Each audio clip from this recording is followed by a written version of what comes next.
एक कहानी बोलने वाला है, थोड़ा कहानी की सुनिए। एक गांव में दो लड़का लोग था, बहुत मस्ती करने वाला लड़का लोग। एक दिन वो लड़का लोग ने क्या किया था, एक एप्पल का गाड़ी गया था। उस एप्पल का गाड़ी से एक बॉक्स एप्पल को चुरा लिया, चोरी करके उठा लिया। वो लोग किधर उठाया था, उठाकर अभी दो लड़का लोग मिलकर उठाया है। अभी इन लोग दोनों प्लानिंग किया है, इसको अभी बांट कर लेने का। किधर बैठकर बांटेंगे, किधर भी बैठकर बांट कर लगेगा रहेगा तो जो भी देखेगा ये लोग के पास इतना एप्पल किधर से आया है करके, इसलिए ये लोग ने किधर जाकर इसको बंटवारा करेंगे करके सोचकर एक कब्रिस्तान को चुन लिया है। तो कब्रिस्तान में जाने के समय उधर आया है, देखा तो एक दरवाज़ा था। तो दरवाज़ा से ये लोग चढ़कर ऊपर जा रहा था, तो एप्पल का बॉक्स सुबह लेके जाने के समय दो एप्पल नीचे गिर गया। ठीक है, उसमें से एक बोला है अभी रहने दो, इसको बाद में देखेंगे। तो ये दोनों लड़का लोग ऊपर अंदर गया है, एकदम बीचों बीच झाड़ के बीच में बैठ गया। आप लोग कब्रिस्तान में कभी गया है क्या, नहीं गया बताने, जाकर देखो, एकदम मस्त हरा हरा रहेगा, क्योंकि सबसे ज़्यादा कद उधर ही मिलता है, झाड़। ठीक है, उधर बैठकर वो लोग ने बंटवारा करना चालू कर दिया। इसके पहले उस कब्रिस्तान में दो बेवड़ा लोग मस्त बेवड़ा मारकर उधर सो रहा था। ये लोग को, ये लड़का लोग आया, उन लोग वो देखा नहीं। थोड़ा समय के बाद एक आवाज आ रहा है, ये बेवड़ा लोग सुनता है। क्या आवाज आ रहा था, तेरे लिए एक, मेरे लिए एक, तेरे लिए एक, मेरे लिए एक। तो ये बेवड़ा का सब नशा उतर गया। क्या अचानक अगर तेरे लिए एक, मेरे लिए एक, ये क्या हो रहा है करके थोड़ा ध्यान लगाकर सुना तो कोई दिखाई नहीं दिया है, लेकिन ये आवाज़ तो बराबर आ रहा है, तेरे लिए एक, मेरे लिए एक, तेरे लिए एक, मेरे लिए। इस बेवड़ा लोग ने अभी मन में ताम लिया है, अभी ये कब्रिस्तान में रहने वाला सारे लाश को शैतान लोग बंटवारा कर रहा है। उन लोग क्या सोच लिया है, शैतान लोग बंटवारा कर रहा सोच कर भागा। वो एक बेवड़ा ने भागा है, दूसरा ने दूसरा जगह पर चला गया। एक बेवड़ा भागकर एक पास्टर के पास गया, पास्टर अभी तुरंत आ जाओ, कब्रिस्तान में बहुत बड़े कब्र हो रहा है।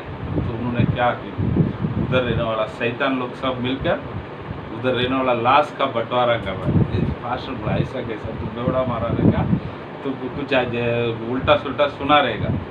नहीं पास्टर, सच में मैंने सुना है करके हाथ पकड़ कर खींच कर लेकर आया। दरवाजा पे आकर खड़ा है कौन, पास्टर और वो बेवड़ा। तब ये लोग का बंटवारा हो गया था। तब उसमें से एक पूछता है जो दरवाजा पे पड़ा, दो किसका, तो उन्होंने बड़ा एक तेरे लिए, एक मेरे लिए। अभी ये लोग दोनों मिलकर भागा। सही में हुआ क्या है, उधर एप्पल का बंटवारा हुआ था, लेकिन समझा क्या है, कुछ उल्टा है। हम मसीह के लोग भी प्यारे लोग वैसे ही है। बाइबल कुछ बातों को हमको लिख के दिया है, लेकिन उस बातों को रखकर हमारे बीच में चर्चा बहुत सारा है। अभी पास्टर एक हिसाब से बोलता है, दूसरा कोई दूसरा हिसाब से बोलता है, तीसरा कोई आकर बोलता है अरे ये लोग तो उल्लू बनाता है, धर्म बदली करने का काम को करता है, किसी का सुनो मत, ऐसा है वैसा है। अभी इस हजारों बातों के बीच में हम कंफ्यूजन है, क्या है क्या नहीं करके हमको पता नहीं। इसका गलत कौन, ये सारे कंफ्यूजन का गलतियाँ गलत कहाँ पर हो रहा है करके देखेगा तो मैंने भी सोच कर देखा है। तो भजन संगीता लिखने वाला दाऊद के पास पूछेगा तो वो क्या बोलता है मालूम है। आइए भजन संगीता में 119 119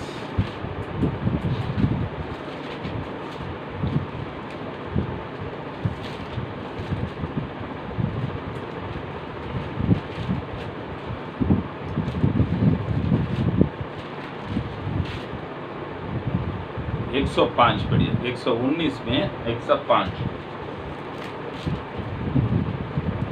तेरा वचन मेरे पाँव के लिए दीपक और मेरे मार्ग के लिए उजाला है।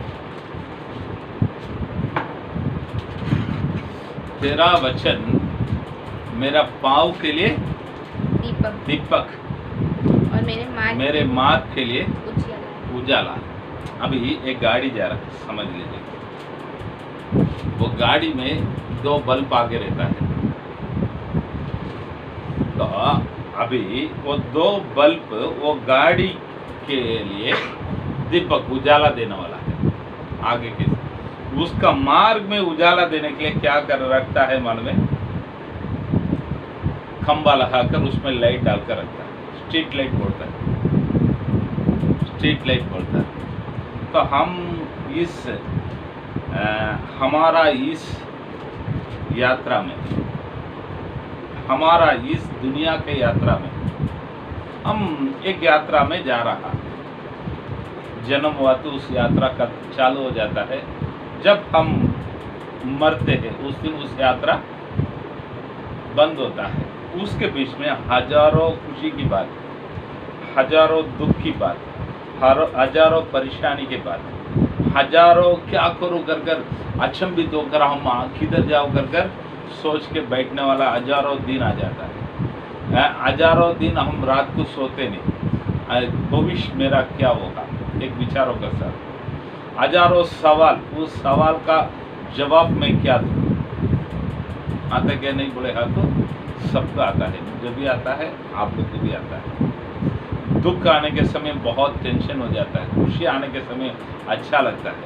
तो हमारा मन क्या चाहत करता है, ऐसे हमारा जीवन में खुशी का दिन रहता तो कितना अच्छा रहेगा। हम सब ये बातों को सोचते हैं, नहीं सोचते हैं, सोचते हैं। तो हमारा यात्रा में यदि गड्ढा किधर है, स्पीड ब्रेकर किधर है, रास्ता किधर डाइवर्ट करके छोड़ा है, और रास्ता किधर अच्छा है, किधर थोड़ा ज़्यादा स्पीड में जा सकता है, सब अगर हमको बराबर मालूम रहता तो हम बराबर एकदम दनादन आगे बढ़ते जा सकता है। जब आगे का उजाला नहीं, हमारा गाड़ी में भी उजाला नहीं, मार्ग में भी उजाला नहीं, तो क्या लफड़ा होता है, हम उधर इधर जाता है, गाड़ी पंचर हो जाता है, गाड़ी का कुछ लफड़ा हो जाता है, कुछ नुकसान हो जाता है। तो आखिर में देखेंगे तो ये सब क्यों होता, कैसे होता है, एक सवालों को डालकर देखिए।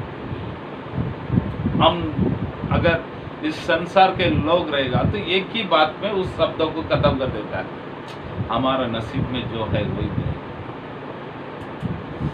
ठीक है, अगर नसीब करके एक बात सही है तो हम प्रार्थना करने की जरूरत क्या है,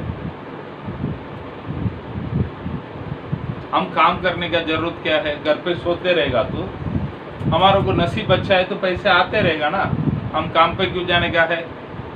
नसीब करके एक बात सही है, हम खाना बनाने की जरूरत क्या है। एक भाई मेरे पास आकर बोला था, मैं जब कर्जा में रहने के समय आकर बोला था, बहुत अच्छा एक प्यारा भाई था, देख कितना भी मेहनत करो, जितना नसीब में है ना उतना मिलेगा बोलकर उन्होंने एक बातों को बोला है, तेरा शरीर में पूरा तेल लगाकर दरिया किनारे में जाकर उल्टा पुल्टा करो, जितना तुम्हारा शरीर में चिपकने का रेती चिपकने का रहेगा ना उतना ही चिपकेगा। अगर तुम्हारा नसीब अच्छा है तो शरीर में कुछ तेल लगाने की जरूरत नहीं, उधर जाकर खड़ा रहेगा तो हवा के द्वारा आकर चिपक जाएगा। उन्होंने बोला, मैं भी ये बात को हाँ ना ये बात भी सही है ना करके सोच जाता, लेकिन उस दिन घर पे आकर प्रार्थना किया तो प्रभु ने मुझे बताया हुआ बात यही था। तो अगर नसीब करके कुछ बात है तो हम मेहनत करने का जरूरत नहीं, हम प्रार्थना करने का जरूरत नहीं, उधर इधर दौड़कर परिश्रम करने का जरूरत नहीं। तो हमारा नसीब अच्छा रहेगा तो हमारा घर ढूंढकर सब आएगा, नसीब बुरा रहेगा तो सब चला जाएगा। तो प्यारे लोग, ये नसीब जो शब्द अपना आप को धोखा देने वाला एक शब्द है। बाइबल के अनुसार मैंने जाना हुआ बात, नसीब जो शब्द है अपने आप को धोखा देने वाला एक शब्द है। तो पास्टर आप क्या बोलने के लिए आता है, कर कर देखेंगे तो प्यारे लोग, हम हमारा हाथों में हमारा जीवन प्रभु ने दे दिया। आदम और हवा को परमेश्वर ने बनाया, तो बनाने वाला परमेश्वर ने सबके लिए एक नियम कानून को रखा है। वो क्या नियम है कर हम देखेंगे तो इब्रानियों को पुस्तक में 9वां अध्याय में 27वां वचन में हम पढ़ेंगे तो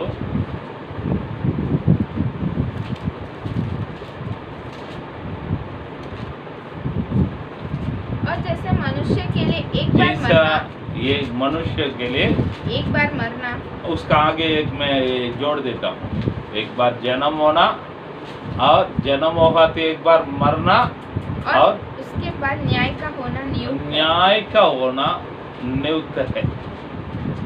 जो व्यक्ति इस दुनिया में जन्म हुआ है उन सभी के लिए ये है, मेरे लिए भी है, ये सुनने वाला आप सभी के लिए भी ये है। क्या है? एक बार आप जन्म हो लिए, जन्म हो गए, अभी एक बार मरेगा, गारंटी मैं देता हूँ। कोई बोल नहीं सकता है मैं मरेगा नहीं कर, कोई जल्दी जाता है, कोई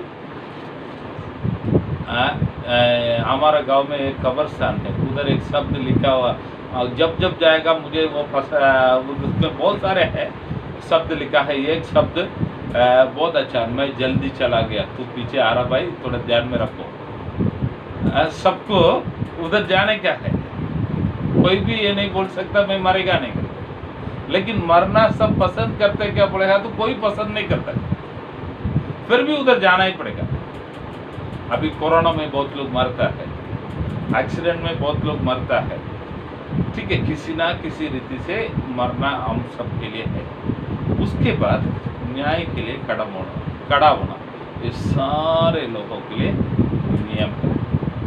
उस न्याय कैसे होगा, उस न्याय कैसे होगा, उस न्याय को कौन करेगा, ये सवाल है। उस न्याय कैसे होगा? प्रभु ने एक नियमों को दिया। अभी लाइसेंस लेने का है, तो लाइसेंस लेने का रहेगा तो अभी कानून कायदा थोड़ा कड़क हो गया, पहले का नियम अलग था, अभी कानून कायदा थोड़ा कड़क हो गया। लाइसेंस लेने का रहेगा तो क्या है, 18 साल पूरा होना चाहिए।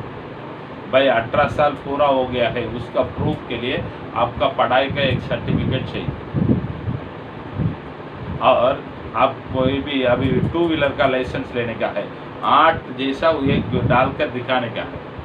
4 व्हीलर का लाइसेंस लेने का है तो वो इंस्पेक्टर आपका बाजू में आकर बैठकर एक चट्टान जैसा रहेगा, उधर चढ़ाने के लिए बोलेगा। चढ़ाने के समय अचानक बोलेगा ये रुक रुक रुक रुक करके बोलेगा, रुकने के बाद क्या है सर अभी चलाओ करके बोलेगा।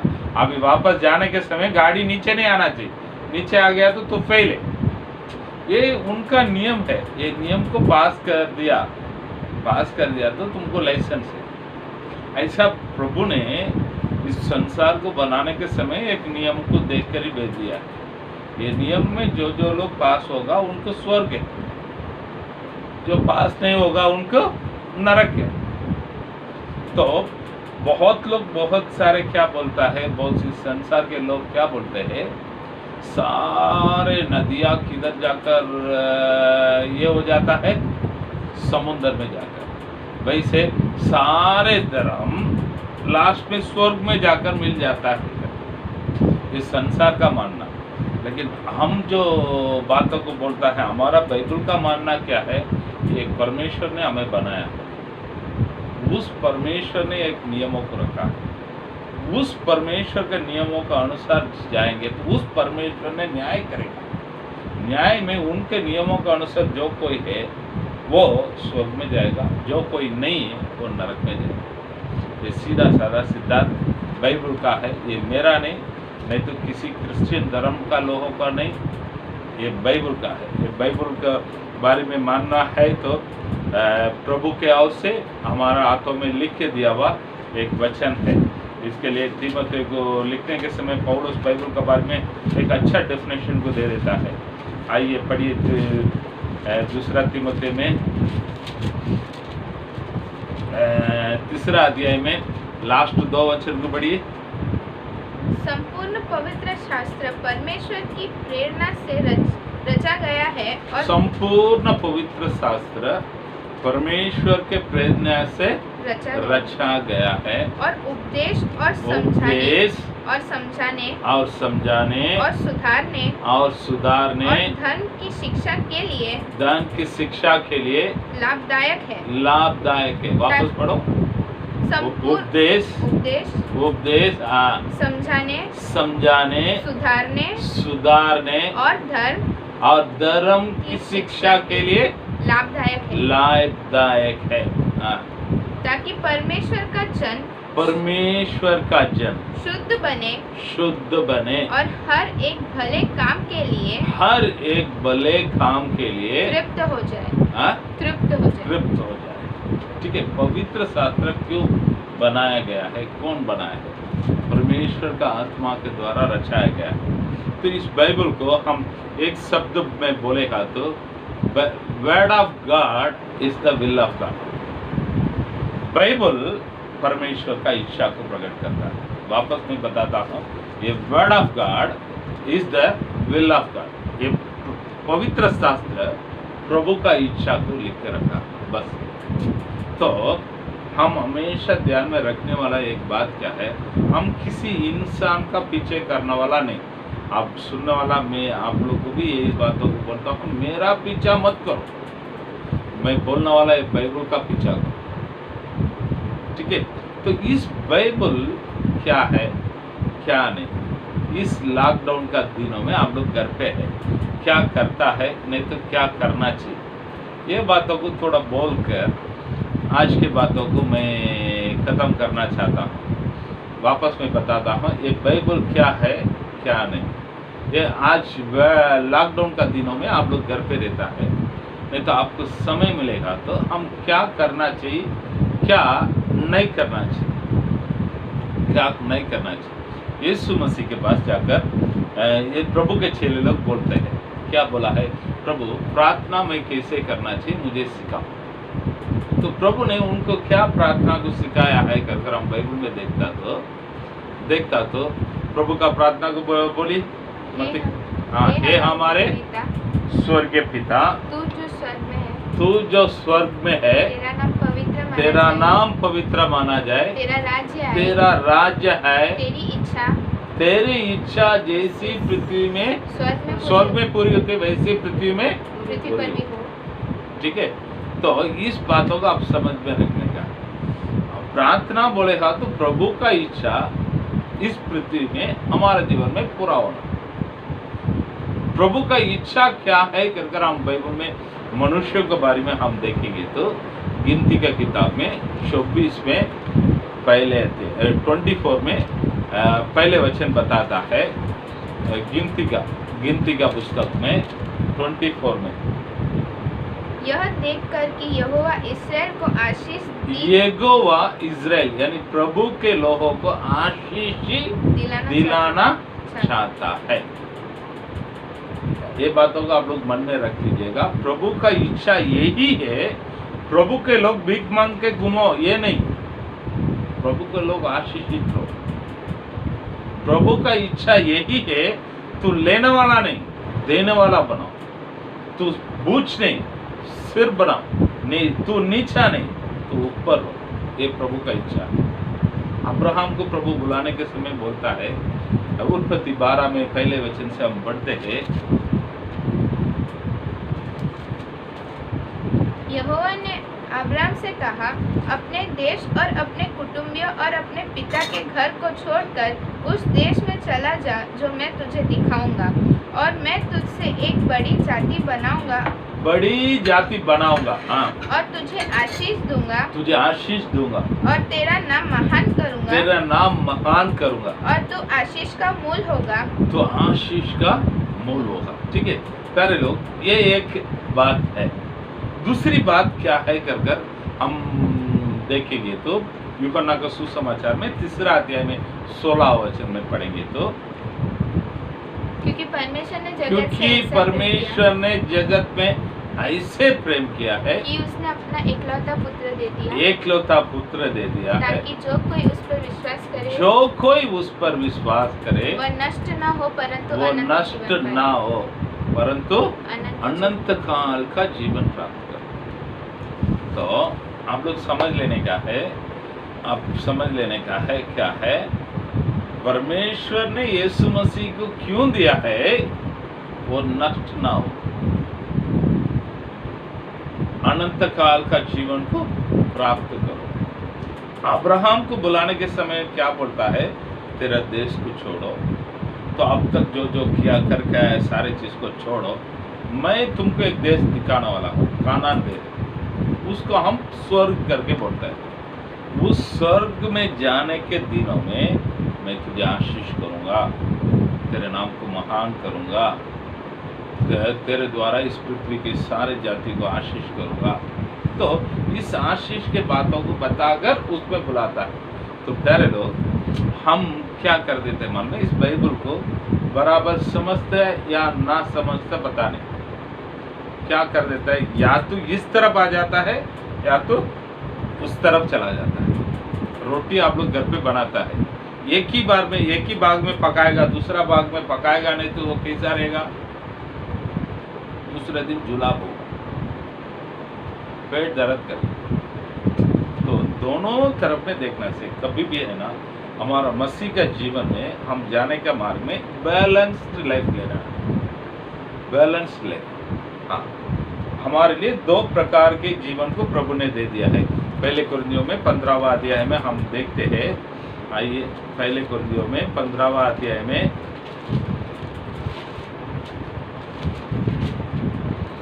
19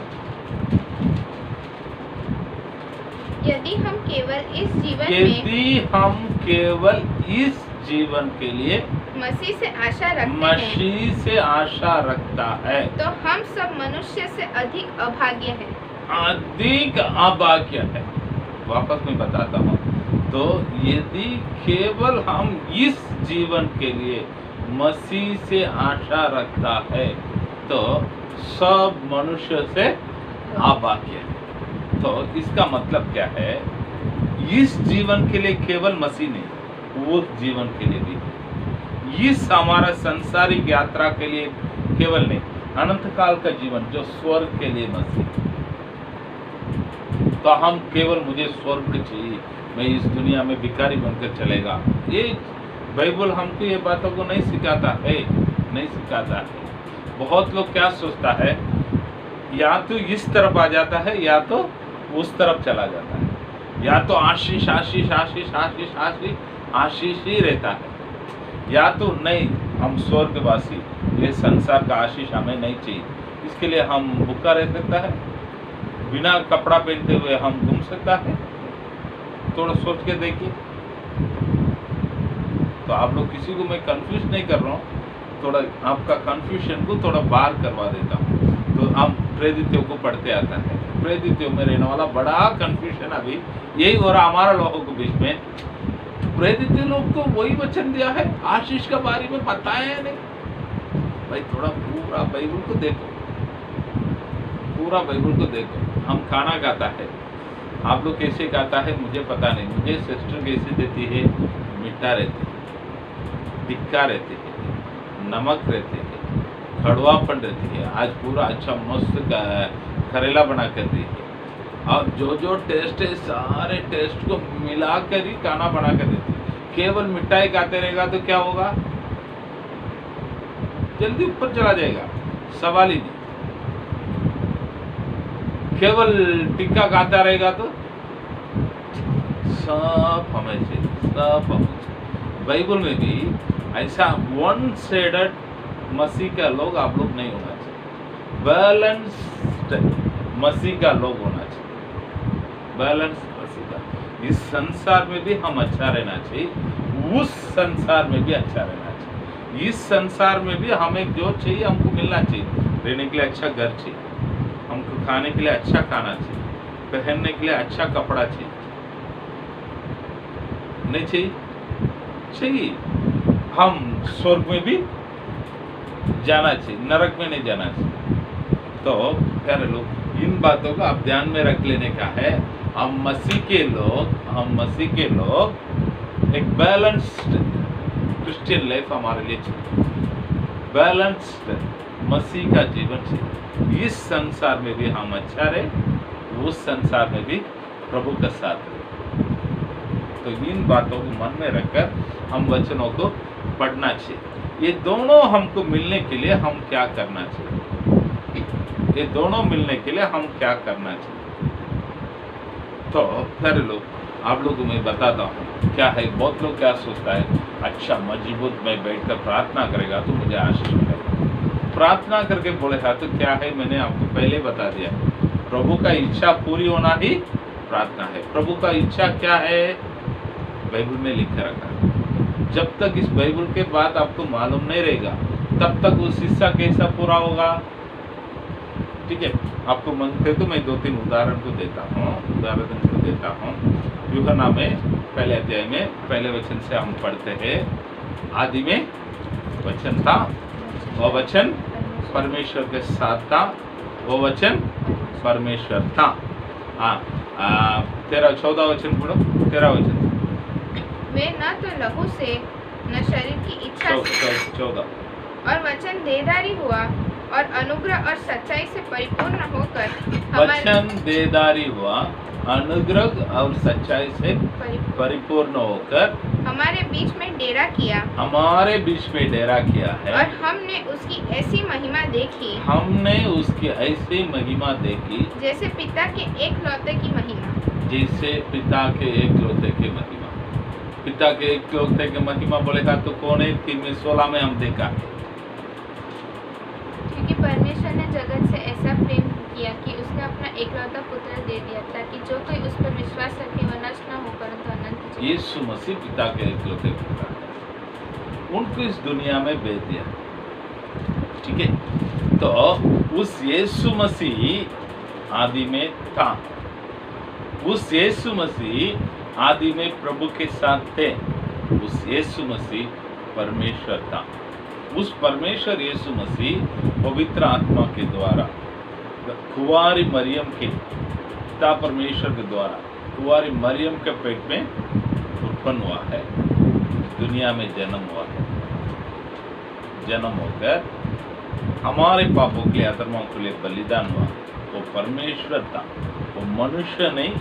मनुष्य अच्छा कर्म करने से परमेश्वर नहीं हुआ है, वो परमेश्वर था, मनुष्य के रूप में आया है, 100% मनुष्य के जैसे जिया है, मरा हुआ परमेश्वर तीसरे दिन जी उठा है। आज भी उसका कब्र खुला है। इजराइल देश में जाने वाला लोग आप लोग देख सकता है, आज भी वो जिंदा परमेश्वर है, आज भी हमारा प्रार्थना सुनता है। तो उस परमेश्वर को जानना बहुत जरूरी है। तो वो जानने किधर से हम जानेंगे? बाइबल को पढ़ने से। प्रभु का आशीष किधर है? बाइबल में है। इस जमीन में आप जितना गहरा खोदते जाता है उतना कीमती चीज आप लोगों को मिलते रहता है। 100 फुट खोदेंगे तो पानी मिलेगा, 1000 फुट के ऊपर नीचे जाएगा तो गैस है, कोयला है, वो है, ये है, जो चीज़ है सारी चीज़ मिलता है। ऐसे बाइबल को जितना आप लोग बाइबल से आपके दिल में भरते रहेंगे, प्रभु से आप भर देते हैं। कई समय बाइबल का वचन आप लोग को समझ में नहीं आता है। इसके लिए परमेश्वर क्या करता है? 2 तरीका को रखा है। पहले तरीका क्या है? यूहन्ना में पहले एफेसियों में पहले अध्याय में 13 वचन पढ़िए।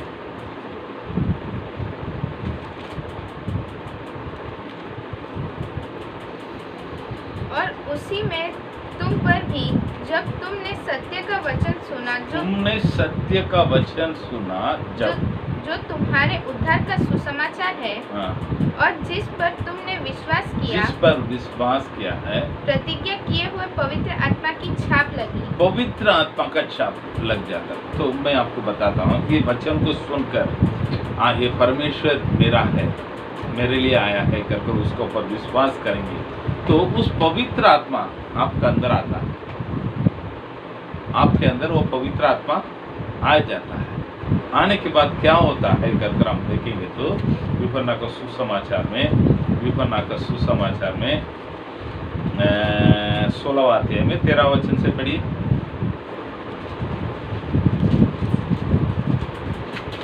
परंतु जब वह अर्थात सत्य का आत्मा आएगा तो तुम्हें सब सत्य का मार्ग बताएगा, तुम्हें सब सत्य का मार्ग बताएगा, क्योंकि वह अपनी ओर से न कहेगा। वो अपने ओर से ना कहेगा। आप पर- लोग ये बातों का अच्छी तरह से ध्यान में रखो।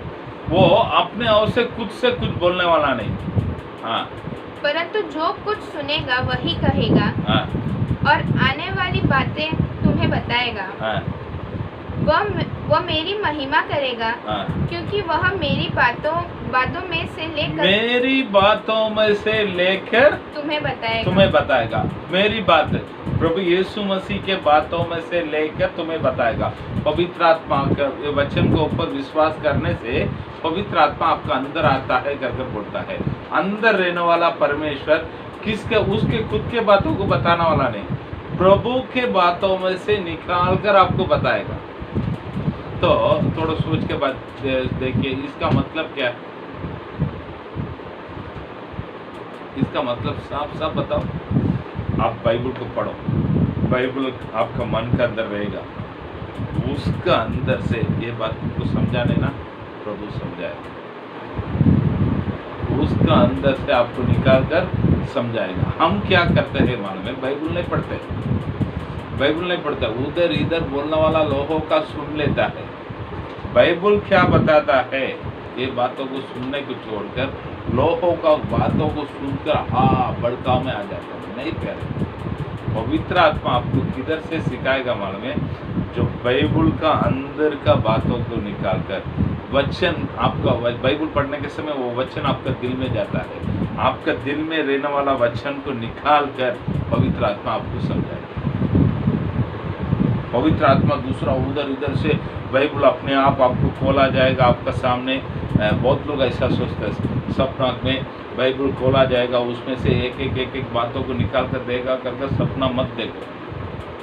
आप जो बाइबल को पढ़ेगा ना, जो वचनों का अंदर लेगा ना, वचनों को लेकर आपसे समझाएगा, सारे सत्य का मार्ग में आपका आगे बढ़ेगा। मांगते तो उसका उदाहरण चाहिए तो और एक बातों को बताता हूँ। लूका का सुसमाचार में आप देखिए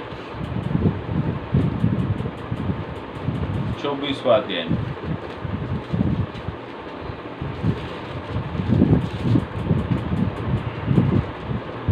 32वां वचन पढ़िए। उन्होंने आपस में कहा, जब वह मार्ग में हमसे बातें करता था और पवित्र शास्त्र का अर्थ हमें समझाता था, तो क्या हमें मन में उत्तेजना न उत्पन्न हुई? उत्तेजना न उत्पन्न हुए। इसका मतलब यम्मा गांव में दो चेले लोग, प्रभु के चेले लोग जा रहे हैं, यीशु मसीह को क्रूस में मार दिया है।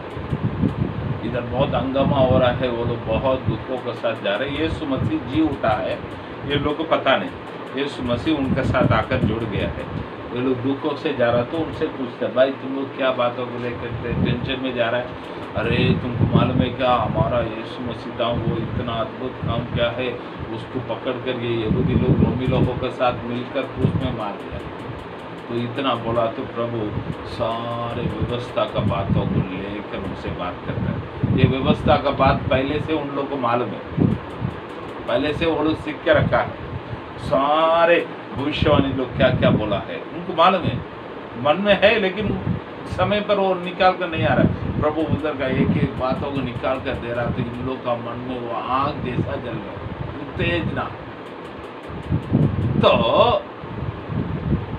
तो पास्टर आपको वचन देगा, उस वचन भी आपको कार्य करना चाहिए। तो बाइबल पढ़कर आकर, अभी बाइबल स्टडी लेता है, प्रेरितों में लेता है। कितने लोग प्रेरितों को पढ़कर आकर बैठते हैं? आप एक 3 बार तो प्रेरितों का पढ़ के उसमें वचन में आकर बैठ कर देखो, आपका मेरा वचन आपको कार्य करते क्या नहीं करता आपको। हम क्या करते हैं? हम बाइबल पढ़ते नहीं, हमको सब रेडीमेड चाहिए। बाइबल को पढ़ो, कम से कम 1 घंटा आप लोग प्रार्थना करता है, आधा घंटा प्रार्थना करता है, तो 2 घंटा बाइबल को पढ़ो। यही प्रभु का वचन है। बाइबल को पढ़ो। बाइबल को पढ़कर कुछ समझ में नहीं आता तो पहले आप लोग समझ लो। नहीं समझ में आता तो प्रभु से प्रार्थना करो, प्रभु आप समझाओ। तो पवित्र आत्मा का द्वारा आपको समझाएगा, नहीं तो प्रभु अपने दासों के द्वारा आपको समझाएगा। तो ये सब ऐसे समझ में आ रहा, मैं जो बोल रहा हूँ आप लोग को। घर पे बैठकर कल से मैं वापस बाइबल स्टडी चालू करने वाला है। 17 अध्याय को अच्छी तरह से पढ़कर आकर बैठो। आपको कौन सा सवाल है मांगते तो मैं लिख के देता हूँ, लिख कर लेके आओ। मुझे ये समझा नहीं, ये सवालों को लिख कर आप लोग बैठो, उस वचन में आपको जवाब मिलेगा। सही, हम क्या करते हैं, पढ़ते नहीं। अभी अच्छा है लॉकडाउन में सो कराटा मान तो मत सो। बेन लोग अभी भी है ना, 6 बजे के पहले उड़ जाना चाहिए। अभी तो कोई काम पे जाता नहीं ना, सोने का है। जब तक सोएगा दरिद्र आपके घर के अंदर आएगा। मैं किसी को श्राप नहीं दे रहा, ये सच बात है। एक व्यक्ति, अच्छा व्यक्ति के लिए 6 घंटा नींद नहीं तो 7 घंटा नींद काफी। अभी अच्छा सोने का समय है, जब तक सोएंगे तो आप दरिद्र में जाएंगे। बैठ कर प्रार्थना करो, बाइबल पढ़ो। और क्या क्या कर सकता है, घर पे साफ सफाई करने का, अच्छा खाना बनाने का, ये सब बनाकर दो। तो सोने के लिए मिला है कर मत सो। तो प्यारे लोग इन बातों को मन में रख दीजिएगा। वचन को जितना आप पढ़ेंगे उतना आप प्रभु के मार्गों में आगे बढ़ेंगे। वचन को पढ़ कर बाद में आप प्रार्थना कर देखो, उस प्रार्थना में एक मजबूती रहेगी। बैठ प्रार्थना कर रोने से कुछ होने वाला नहीं। रोने वाला है प्रार्थना करने का नहीं कर मैं नहीं बोल रहा हूँ, प्रार्थना करना चाहिए। उसके साथ अपना वचन भी पढ़ लीजिएगा। तो मैं वचन जो देने का है वो शुरुआत भी नहीं हुआ है, इंट्रोडक्शन में इतना दूर आ गया है। फिर भी फटाफट बाइबल पढ़ने से, इस बाइबल को जानने से हमें क्या मिलता है कहकर एक 3 बातों को मैं बोलकर आज के संदेश को मैं खत्म करता हूँ। यूहन्ना का सुसमाचार में 17वां अध्याय में 17वां वचन को पढ़ी।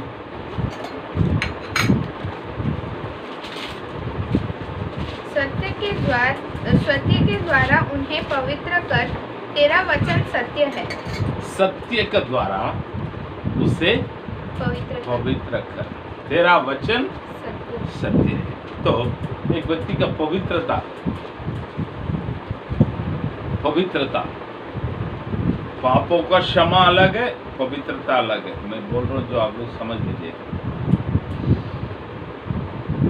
हम पाप क्या है, उसका क्षमा के लिए हम क्या करना चाहिए करके यूहन्ना का सुसमाचार पहले अध्याय में 7वां वचन से हम पढ़ेगा। तो प्रभु यीशु मसीह का लहू सारे पापों से हमें शुद्ध करता है। यीशु मसीह मेरे लिए, मेरे पापों के लिए, मेरे अधर्मों के लिए बलिदान हुआ है। इस बातों को विश्वास कर प्रभु यीशु मसीह मैंने सोच के द्वारा, मेरे बोलने के द्वारा, मेरे कर्म के द्वारा मैंने जो पापों को किया है मुझे क्षमा करो कर आप प्रार्थना करेगा तो पापों का क्षमा मिलता है।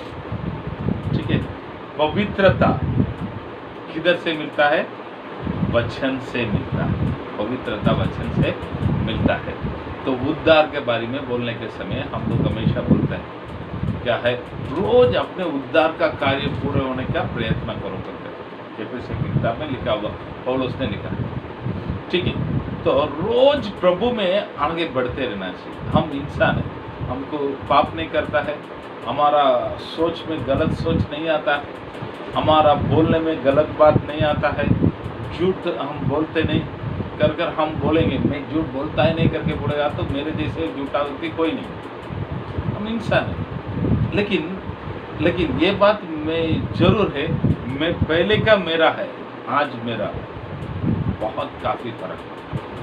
हम दिन बे दिन प्रभु के पवित्रता में बढ़ते जाना चाहिए। पहले हर बातों में गुस्सा आता था, अभी थोड़ा तो एक ही दिन में हमारे जीवन में सब बदलावट आ जाएगा कर कर मैं नहीं बोल रहा हूँ, वो भी नहीं सकता है। हमको हमारा प्रभु ने हमें बनाया है सारे स्वभाव का हमारे जीवन में सारे इच्छा को अभिलाषा को मेरे जीवन में दिया।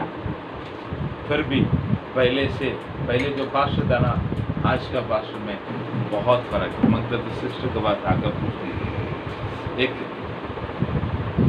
एक बूढ़ा व्यक्ति था, उसको कान सुनाई नहीं देता, कान सुनता नहीं, लेकिन वो हमेशा रोज शाम को उसका गांव में प्रभु के भवन में प्रार्थना होता था, उधर जाकर बैठता था, आ जाता था। वो बुढ़ा का औरत को, बुढ़ी को बहुत गुस्सा आता था, तुमको तो कान नहीं सुनता था, उधर क्यों पुक्कट में जाता, इधर बैठकर मेरे लिए थोड़ा मदद करो पड़ेगा। तो बुढ़ा सुनता ही नहीं था। तो एक दिन बुढ़ी ने सोचा है बुढ़ा को थोड़ा सा सबक सिखाने का है, तो उधर जाने से कुछ फायदा नहीं, सिखाने का कर कर एक झोला लिया। झोला जो इसमें से बांध कर रखा है ना, झोला है, चावल बीवल का अपन पानी निकाल टोपला लिया है, टोपला को उसका हाथ में दे दिया, बुढ़ा का हाथ में देकर आप एक काम करो, इस टोपला में पानी भरकर दिखा दो। तो आप दिखा दिया तो मैं मान लेता हूँ, तो प्रार्थना में जाना फायदा है। ठीक है कर वो बुढ़ा ने लेके गया है, वो टोपला को उधर लगा दिया है, पानी भरता है, उसका अंदर डालता है, सब पानी बाहर जाता है, पानी भरता है, उसका अंदर डालता है, जाता है। बुढ़ी को थोड़ा आधा घंटा देखी है, वो बुढ़ा के ऊपर बहुत ये हो गया है, बेचारा बहुत तकलीफ उठा रहा है। आगे उसको जाकर समझा कर रोक देने का कर उधर जाकर तू प्रार्थना में जाता ना, वो भी ऐसे ही जितना भी उधर प्रार्थना में जाएगा वो सब बाहर ही जाएगा, क्योंकि तुम्हारा कान के अंदर तो घुसने वाला ही नहीं, सुनता ही नहीं, तो उधर प्रार्थना में जाकर क्या फायदा कर उसको बहुत मैंने जीत लिया है कर बूढ़ी बहुत हिसाब से उसको समझा रहा था। वो बुढ़ा ने सब सुनकर बोला है, बूढ़ी को बुलाया, इधर आ, वो टोपला लिया है, तुम जब देने के समय ये टोपला कैसा था, इसके अंदर मैंने इतना पानी डाल दिया है, अभी ये टोपला कैसा बताओ कर। हाँ पहले थोड़ा गंदा था, थोड़ा काला पीला था, कि एकदम साफ हो गया। वैसे मैं वचन जितना सुनता हूँ ना, मेरा दिल भले अंदर जाता नहीं, मैं साफ हो जाता। ये बात सही। वचन हमको पवित्र करता है, वचन हमको पवित्र करता है। दूसरा वचन क्या करता है कर यूकोना का सुसमाचार में आप पढ़ते हैं, पढ़िए 8वां अध्याय में 32वां वचन।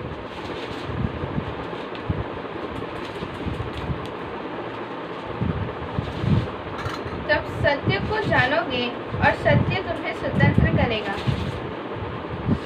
सत्य को जानोगे, सत्य तुझे स्वतंत्र करेगा।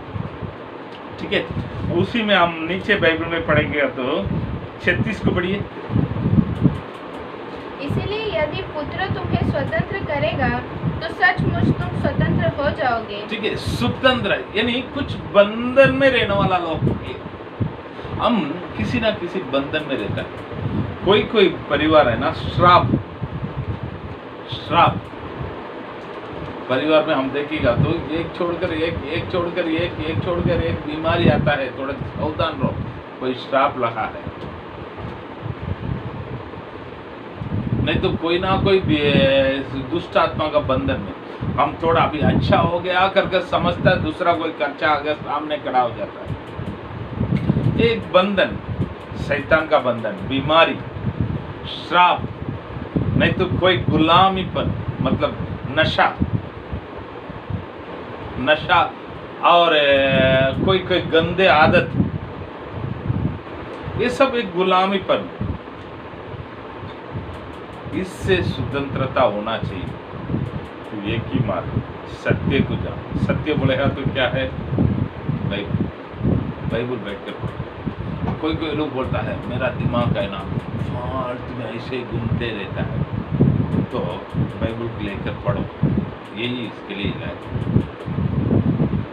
आपको नींद नहीं आता है, बहुत लोग बोलता है बाइबल पढ़ेगा तो तुरंत नींद आ जाता है। क्यों? आपका दिमाग घूमते है ना, सब रुक जाता है, अपने आप नींद आ जाती है। प्यारे लोग, मैं जो बोल रहा हूँ आप लोग गलत मत ले लीजिएगा। मैं आपको एक उदाहरण के लिए बातों को बताता हूँ। बाइबल को पढ़कर देखिए, आपका सारे बंधन से छुटकारा है। कोई लोग दारू नहीं पिएगा तो चलेगा नहीं, हाथ पैर गिरता है, उसको थोड़ा है ना अच्छा खाना पीना खिलाकर बाइबल पढ़ने के लिए रखिए। कोई नशे का चीज़ों से छुटकारा नहीं मिलता है, बाइबल के अंदर उसको लेके आए। छुटकारा देने वाला एक ही है, वो प्रभु यीशु मसीह ही है। उसको छोड़कर सच्चाई छुटकारा किधर नहीं मिलता। दारू छूटने के लिए उधर इधर बोलता है। हमारा एक परिवार का लोग अभी ने बोला है दारू छूटने के लिए अभी छत्तीसगढ़ जाना पड़ेगा। छत्तीसगढ़ नहीं, स्वर्ग जाएगा आदमी, छूटने वाला नहीं। तो बाइबल को पढ़ो, यहाँ पर ही छुटकारा है। पास्टर के पास आकर प्रार्थना करेगा तो छुटकारा हो जाएगा, ये मत सोचिए। बाइबल सत्य को जानो, सत्य तुझे स्वतंत्र करेगा। सत्य बोलेगा तो कौन है? प्रभु यीशु मसीह। प्रभु यीशु मसीह बोलेगा तो ये वचन को पढ़ो, वो ही आपको स्वतंत्र करेगा। हालेलुया। पहले क्या बोला है? पवित्र करेगा। सत्य आपको पवित्र करेगा। दूसरा है सत्य आपको स्वतंत्र करेगा। तीसरा क्या है अगर हम देखेंगे तो आइए यूहन्ना का सुसमाचार में 13वां अध्याय में क्या, एक मिनट है,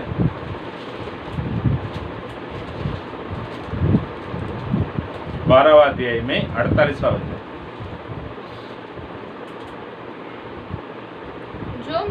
जो मुझे तुच्छ जानता है और मेरी बातें ग्रहण नहीं करता है, उसको दोषी ठहराने वाला तो एक ही है, अर्थात जो वचन मैंने कहा है वही पहले दिन में उसे दोष ठहराएगा। वापस बोलो। जो मुझे तुच्छ जानता है और मेरी बातें ग्रहण नहीं करता है, उसको दोषी ठहराने वाला तो एक ही है। उसको दोषी ठहराने वाला एक ही है, अर्थात जो वचन मैंने कहा है, जो वचन मैंने कहा है वही पहले दिन में, पहले दिन में क्या, वही पिछले दिन में, वही पिछले दिनों में उसे दोषी ठहराएगा। उससे दोषी ठहराएगा। न्याय के दिन में प्रभु का ये वचन ही दोषी ठहराने वाला है। तो हम बाइबल में हम साफ साफ देखने वाला बात क्या है मालूम है? पढ़िए यूहन्ना में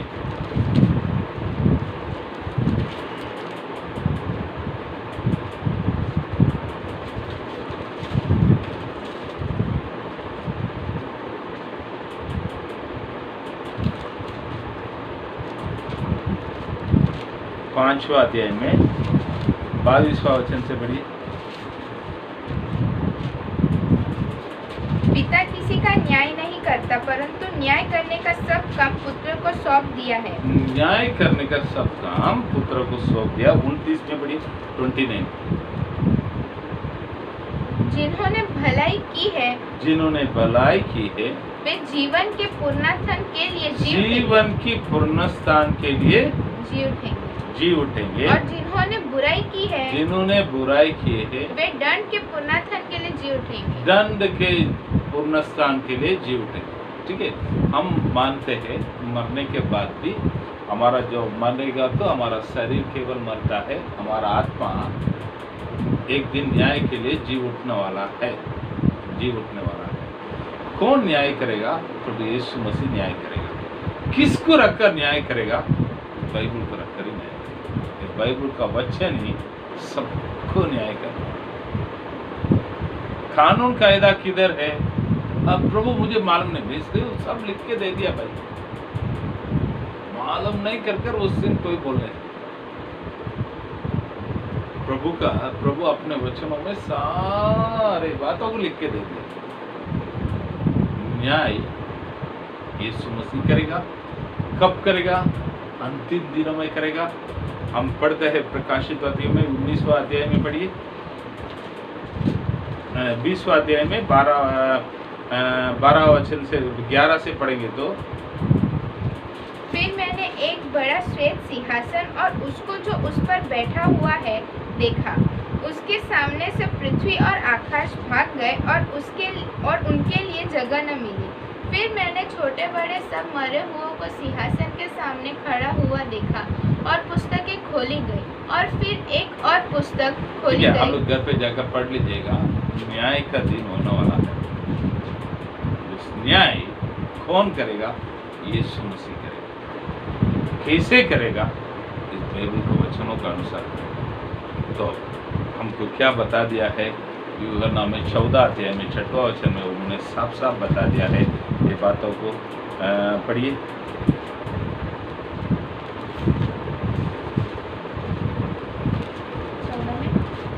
छठवां वचन 6। यीशु ने उनसे कहा, मार्ग और सत्य और मार्ग, सत्य और और जीवन मैं मैं ही हूँ। बिना मेरे द्वारा मेरे द्वारा कोई पिता के पास कोई नहीं पिता पहुंच जो सकता। स्वर्ग में बैठा है वहां पर नहीं है। तो प्रभु ने साफ साफ बता दिया। तो इस सत्य को जानो, तुम पवित्र हो जाए। इस सत्य को जानो तो स्वतंत्र हो जाए। इस सत्य को जानो तो स्वर्ग में जाए। ये तो आप इस संसार में अच्छा व्यक्ति बनकर जीना चाहिए। तो आपका जीवन में दिल वो अच्छा पवित्रता करे साथ रहना चाहिए। आपका मन में जो अंदर है वही बाहर आना होना। बर्तन में जो मटन रखा तो मटन आएगा, दाल रखेगा तो दाल रहेगा, बराबर। तो आपका मन के अंदर अच्छा चीज रहेगा तो अच्छा चीज बाहर आएगा, बुरा चीज रहेगा तो बुरा चीज आएगा। पवित्रता रहना चाहिए तो सत्य को जानो। दूसरा है इस संसार में स्वतंत्र आशीषित रहना चाहिए तो सत्य को जानो। तीसरा है अनंत काल का जीवन में स्वर्ग में आना चाहिए, सत्य को जानो। तो आज से पहले एक निर्णय ले लीजिएगा, कम से कम एक घंटा नहीं तो एक समय। अभी लॉकडाउन में सेवक लोग को 3 घंटा बाइबल पढ़ना चाहिए। सेवक लोग को मैं बताता हूँ, सिस्टर को अभी रात को सोने के लिए 2 बज जाता है। हम लोग आकर देखिए, मैंने कल रात को सोया 2 बजे, आँख का ऑपरेशन हुआ है, फिर भी वचन सुना था बाइबल। तो मैं आपको बताने वाला बात, जितना हो सकता है उतना बाइबल पढ़ो। यही आपके जीवन में आशीष लाने वाला चीज है। जहाँ पर उजाला है वहाँ पर अंधेरा है। उजाला किधर है? पढ़िए यूहन्ना में पहले अध्याय में 5वां वचन 4 और 5 को पढ़िए।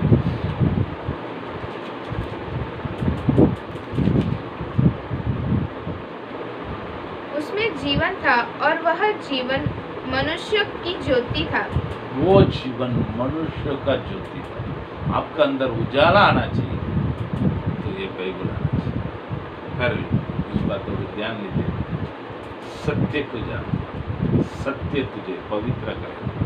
सत्य को जान, सत्य तुझे स्वतंत्रता करे। सत्य को जान, इस सत्य का अनुसार आपके लिए न्याय होगा। प्रभु आपका आशीष करेगा। प्रार्थना करेंगे। सर्वशक्तिमान महान परमेश्वर, आपका धन्यवाद करता हूँ आज के दिन में प्रभु जी, आपके वचनों को बताने के लिए आपने एक अच्छा मौका को दिया। धन्यवाद करता हूँ प्रभु जी। सुना हुआ सभी का आपका आत्मिक स्तोत्र प्रभु। आपका वचन इस सत्य को जानने के लिए, समझने के लिए आशीष की। यीशु मसीह के नाम से मानते अच्छे प्रभु।